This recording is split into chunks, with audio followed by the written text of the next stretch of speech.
আজ 14ই এপ্রিল। 13 তারিখ আমাদের সারাদিনটাই ট্রেনে কেটে গেছে। 14 তারিখে 1টার সময় আমরা নামলাম ট্রেন থেকে, তারপর আমরা রওনা দিলাম কাটরার দিকে। জম্বু স্টেশন থেকে এবার আমরা কাটরার পথে বাসে করে রওনা দিলাম। আর বাসে যেতে যেতে নানা রকম প্রাকৃতিক দৃশ্য চোখে পড়তে লাগলো।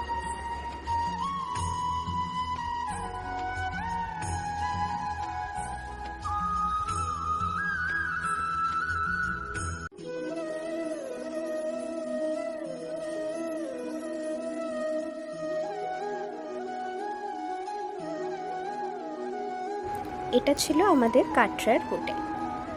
এখানে ফ্রেশ হয়ে আমরা পর্চি কাটতে বেরিয়ে পড়লাম।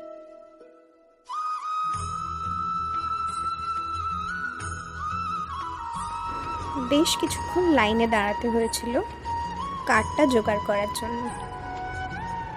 আধার কার্ড দেখিয়ে এই কার্ডটা সকলে নিচ্ছিল।